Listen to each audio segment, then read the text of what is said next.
எல்ஐசிக்கு எதிரான போட்டியில் மும்பை இந்தியன்ஸ் பார்த்தீங்கன்னா அபாரமான வெற்றியை பெற்று இருக்கிறது. கேப்டன் பதவியில் இருந்து அதிரடியாக நீக்கப்பட்ட ஹர்திக் பாண்டியா தான் இறங்கின முதல் போட்டியிலேயே வெற்றியை பெற்று கொடுத்து மும்பை ரசிகர்களை குஷிப்படுத்திய சூரியகுமார் யாதவ். முதல்ல பேட்டிங் களமிறங்கிய லக்னோனி நிர்ணயிக்கப்பட்ட 20 ஓவரில் 228 ரன்களை குவித்தாங்க.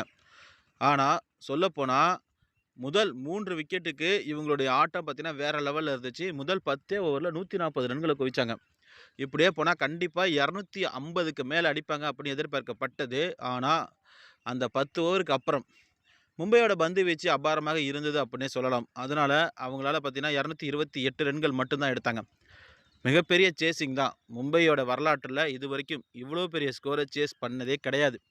சூரியகுமார் யாதவ் கேப்டனாக வந்து இவ்வளோ பெரிய ஸ்கோரை கொடுத்துட்டாரே அப்படின்னு மும்பை ரசிகர்கள் அதிர்ச்சியில் இருந்தாலும் அதை துரத்தி களமிறங்கிய மும்பை இந்தியன்ஸ் எந்த ஒரு பயமுமே இல்லாமல் நிதானமாக அதிரடியான ஆட்டத்தை ஆரம்பத்திலே கொடுத்தாங்க.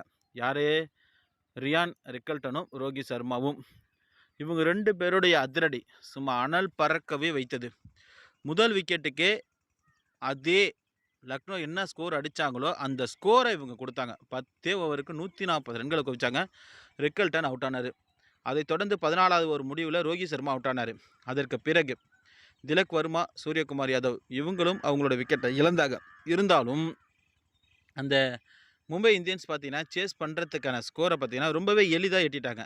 அதனால் நமன்தீரும் வில் ஜாக்கும் பார்த்தீங்கன்னா நிதானமான ஆட்டத்தை விளையாடி 18.4 ஓவரில் நிர்ணயிக்கப்பட்ட 228 ரன்களை எடுத்து வெற்றி பெற்ற மும்பை ரசிகர்களை குஷிப்படுத்தியே இருக்காங்க.